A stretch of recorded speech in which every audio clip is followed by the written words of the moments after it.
What is the latest on cornerback Kelvin Joseph? And it's a mock draft Monday here on the Locked On Cowboys podcast. Who did the Cowboys pick at number 24? All that and so much more in this episode of the show. You are Locked On Cowboys, your daily Dallas Cowboys podcast. Part of the Locked On Podcast Network, your team every day. Locked on Cowboys. Locked on Cowboys. Welcome back to the Locked On Cowboys podcast, part of the Locked On Podcast Network, your team every day. We want to thank you for making us your first listen of the day. We are free and available on all platforms. Today's episode is brought to you by BetOnline. BetOnline has you covered this season with more odds, props, and lines than ever before. BetOnline, where the game starts. I am Marcus Mosher. You can follow me on Twitter at Marcus_Mosher. He is Landon McCool. Feel free to check him out on Twitter at McCoolBCB. Landon, what's going on, sir? Not much. I'm excited to hear exactly what the mock draft gods have for us today. It's always an interesting roll of the dice on Monday morning, so it'll be at least an interesting topic of conversation, I hope. Unless, of course, it's another Zion Johnson, Kenyon Green. It's not. So that's gonna okay. It's gonna be something different that we haven't talked about yet, which is good. It's a different scenario. So we'll get to that in just a little bit, but we should talk about the Kelvin Joseph situation. So you and I recorded a live mock draft on Thursday night. Heard some whispers about some stuff that may be going on with Kelvin Joseph. Decided to just kind of let things play out and see what's going on. So, Landon, can you give our listeners an update of where we stand with Kelvin Joseph right now? Yeah, well, I mean, here the unfortunate, terrible news up front that there was a young man named Cameron Ray who was murdered on March 18th. He was 20 years old. The reason that we're discussing it is because earlier in the evening there is videotape of the deceased having an argument, having a conversation with a group of folks. One of those folks happens to be Kelvin Joseph. Mm-hmm. A little bit later on in the evening, it appears that he was unfortunately gunned down by someone who was in a car, and I think that's what we know about the facts about what happened. We know that there were two people that were arrested, in that Kelvin was at one point a person of interest, or at least a person that they wanted to discuss. The police wanted to discuss things with. He gave an interview with the Dallas Police Department. After that point, they did arrest two gentlemen, and have made a comment that it sounds like Kelvin is not going to be arrested at this time. That does not mean that Kelvin Joseph is in the clear, or that this is done, or that he's not going to get suspended, or any of that. But as it stands right now, he is not a suspect. He has not been arrested. He has already had his interview with the Dallas Police Department and been found not quite a suspect of this situation. So we're just kind of waiting and seeing where it goes from here. I'm sure this isn't the last we've heard of this yet. But as it stands right now, I don't know that he's going to be arrested immediately. Obviously, that could change anytime. I'm certainly not somebody that knows law very well, but I believe I was reading that the Texas law says that everybody in the vehicle could be charged if they wanted to pursue that. Just a pure speculative guess is that with Kelvin Joseph coming in to talk to police, I'm guessing giving out information might have cleared him that way. But again, it's just a total guess. But we should also mention that I believe this happened March 18th is when this incident happened. March 18th. And the police had no leads. So they just posted a picture online asking for the public to help. Pretty quickly, people figured out it was Kelvin Joseph, and that led to things speeding up a little bit. But that's all happened over the last 3 days. It's still a very fluid situation, to say the least. Yeah, I honestly would. I mean, again, pure speculation, so please don't take any of this as legal fact.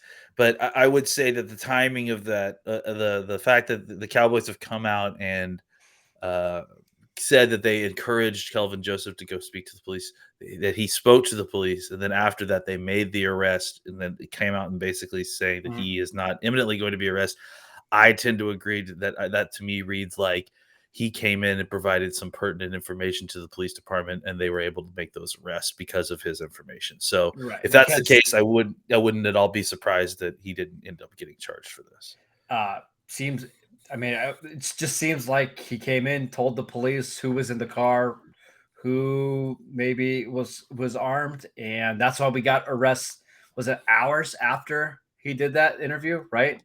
It's crazy how, I mean, look, you just mentioned it, right? We recorded Thursday night, and this happened. This fully came out in the public Friday morning. Mhm. By Saturday afternoon, There's arrests. the arrests were made. He had already given his interview, Mhm. and basically that had all had been decided. So clearly, it looks like he was the one who gave pertinent information that led to the arrest of those two gentlemen. Again, still a very fluid situation. We're going to see what happens, but there's Cowboys implications here, right? There's things Sure. that we need to talk about with how the Cowboys are going to handle this. It seems like right now they are backing Kelvin Joseph, right? They told him to go to the police, as you mentioned. They obviously didn't cut him or anything like that. So, but I don't know if that means that things are done with this situation. So I want to talk about how the Cowboys might handle this in the draft. But before we do that, we should tell you guys about Bet Online. Bet Online is your number one source for all of your betting stats and sports info. Find all the latest sports developments, league reviews, and news, including this year's basketball playoffs and the start of Major League Baseball season. Bet Online is your continued source for all of your sports wagering needs, including playoffs, live betting, esports, and so much more.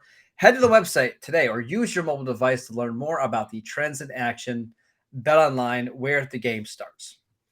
All right, let's rewind to when the Cowboys drafted Kelvin Joseph, because coming out of Kentucky and LSU, there were some, how do we want to say this, off the field stuff, right? Basically, LSU kicked him out, and Kentucky told him go ahead and declare for the draft.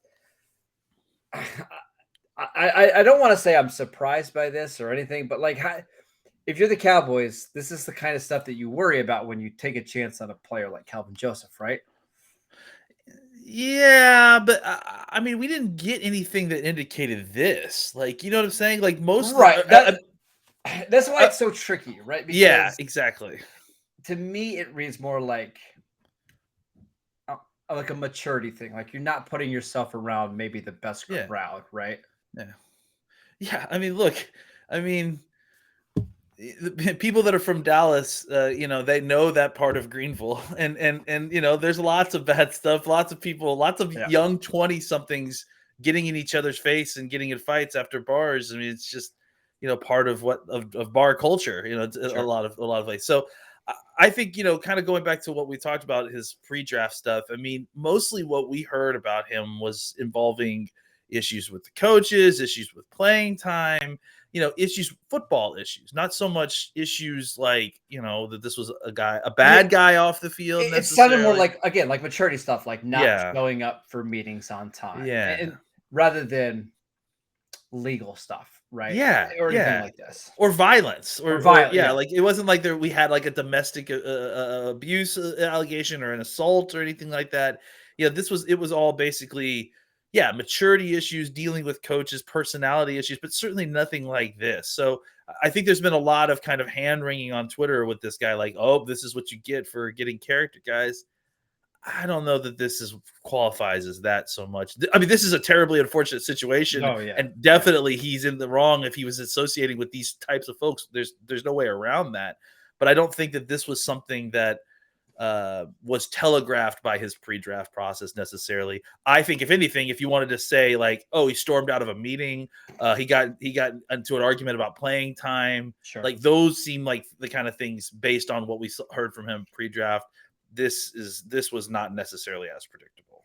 All right. So going into the 2022 draft, does this change your thought process at all, how you view your corners? Because you still have Trevon Diggs, you still have Anthony Brown, you have Jordan Lewis, you have Nahshon Wright. Does this make you want to maybe grab a cornerback earlier on day 3 than you anticipated or anything like that? I don't think so. I mean, look, we're again speculating. The way the winds are blowing on this make me think that he's might get a small suspension, maybe. But I think he I could don't. be subject to the conduct policy or the personal conduct, Maybe right? personal conduct policy could apply here, but it also may not. And I think even the worst case scenario, I mean, we're talking like if he doesn't get charged or anything, I mean, who knows with commissioner? But they're not. He's not involved in that kind of thing anymore. So I mean, we're talking maybe like what 2 or 3 games, maybe at the Sure. most. Let's say it's the most of 4-game suspension, right? If he gets, I would say that's if if he gets charged or anything. I honestly don't know that he's going to get anything if things stay the way they are now. I'm not sure that he'll get anything. And beyond that, let's just put all that to the side, okay? Even if you removed Kelvin Joseph from the equation, you already spent another top 100 pick on cornerback last year.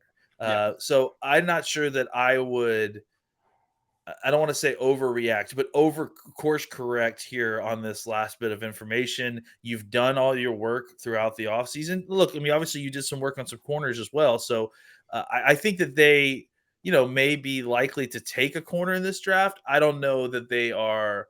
I don't know that they should. They're not necessarily Suddenly, prioritizing it, right? yeah, reshuffle the priorities of the draft stack based on this situation as it stands. Now, maybe if you get into day 3 and we're talking 4th and 5th round and it's a cornerback versus a running back, Maybe, yeah. maybe you'll break a tie for a corner just to have some extra depth. But I saw some people and just being so reactionary, like, okay, do the Cowboys need to trade up for Derek Stingley now? It's like, no, because remember, they really didn't have Kelvin Joseph at all last year, and they were okay, right? Like, obviously, you want Kelvin Joseph to pan out and be your outside cornerback of the future, but they're not they're not in such desperate need for a corner that they have to do something drastic like that.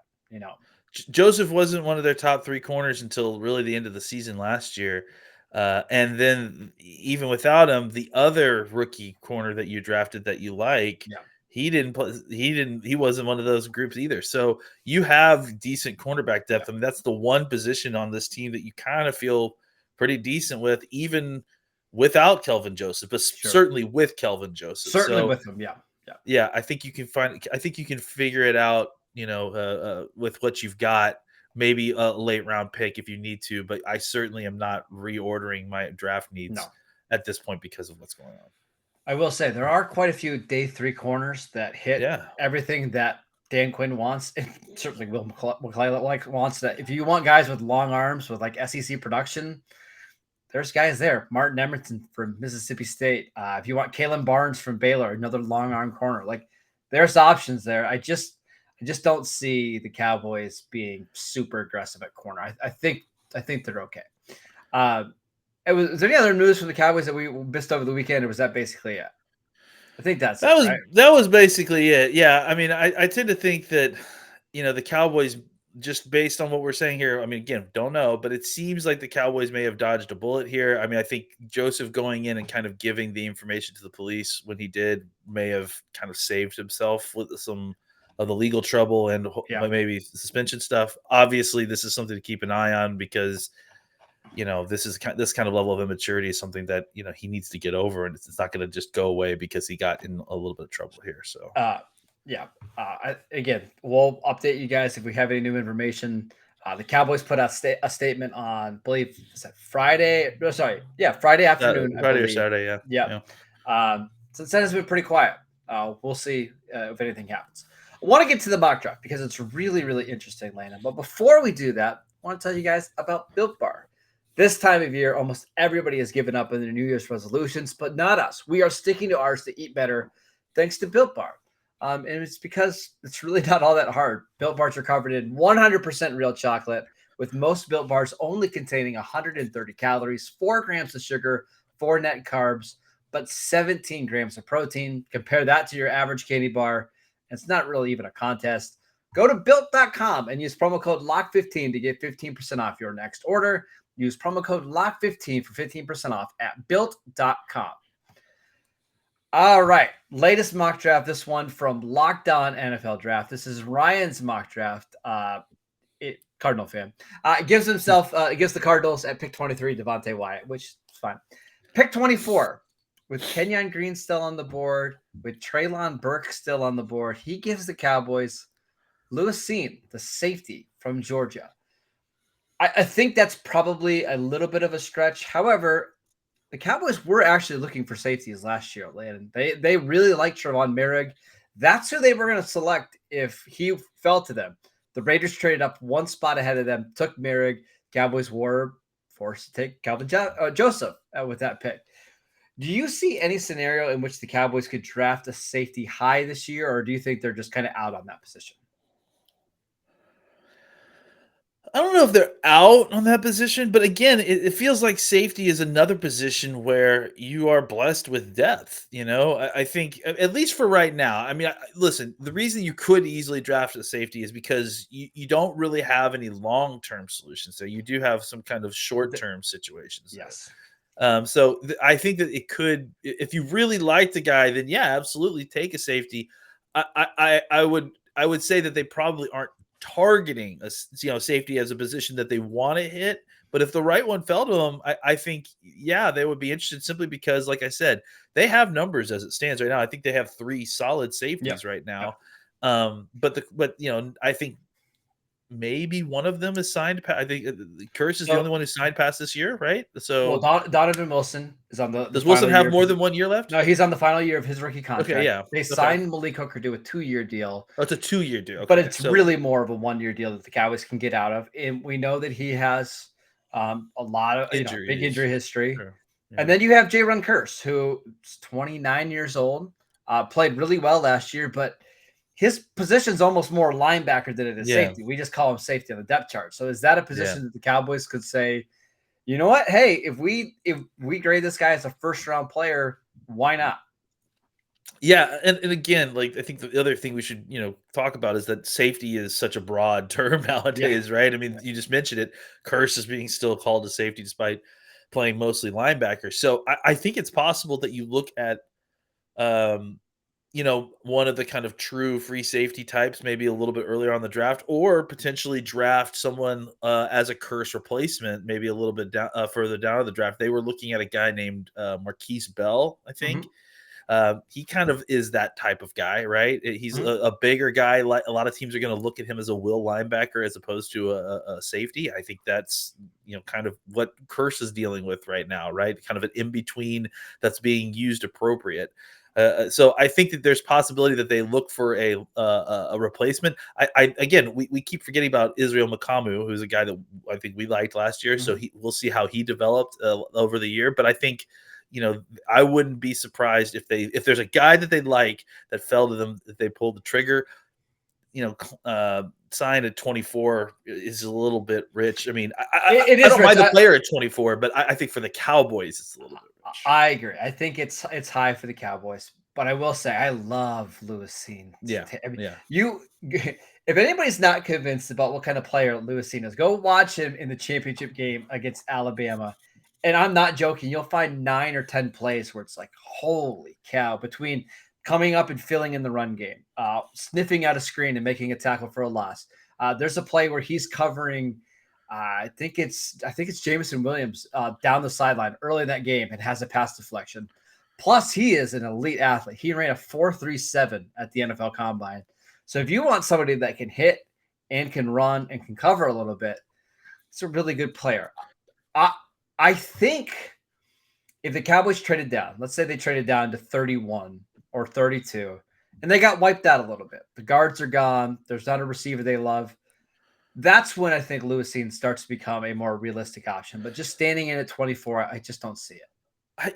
It's one of those weird things, right, where there's a couple other decent safeties this year.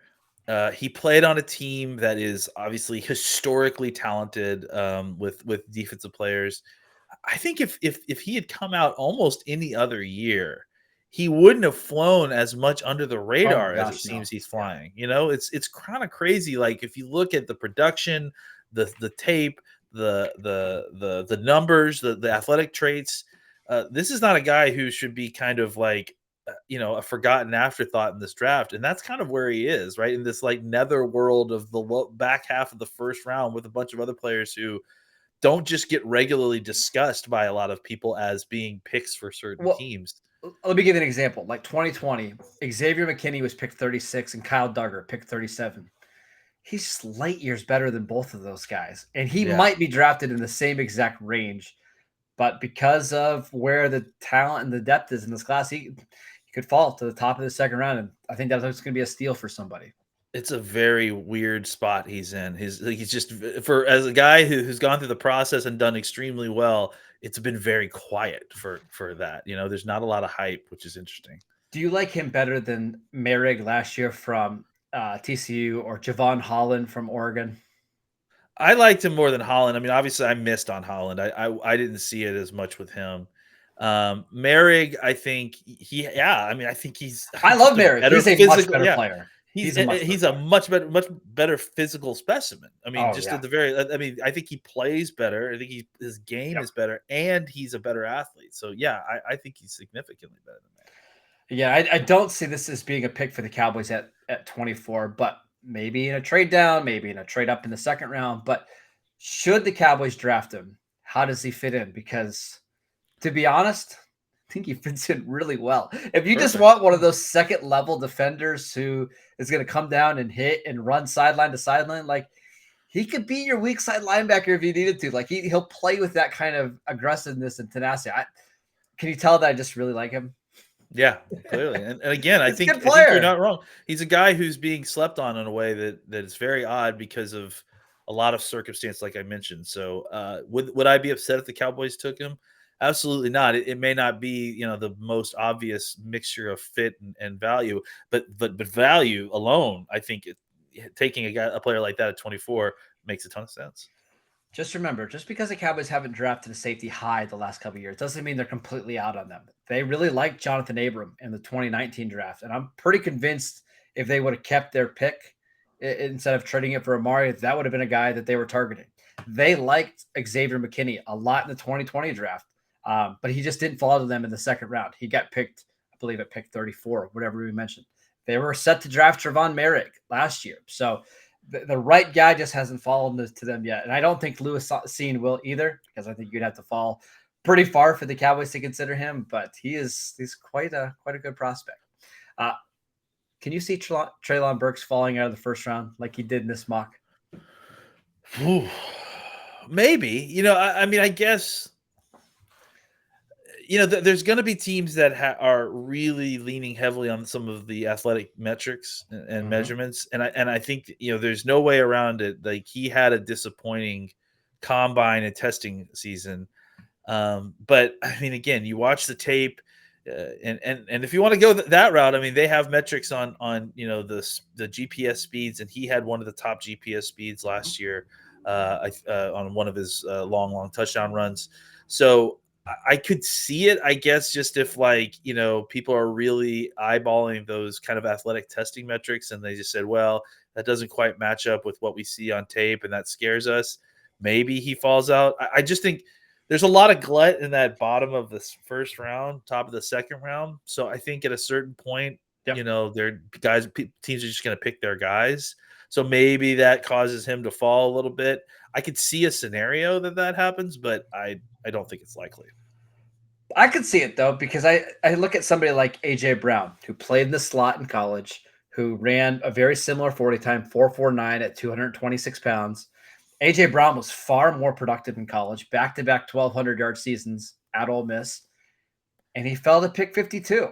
Like, it happens. Like, the wide receiver market is strange, man. It's just some teams are going to really value the speed. I would not be shocked at all if Christian Watson, who is just a lesser player, goes ahead of him, because teams are going to see 6'4" and 4.3 speed.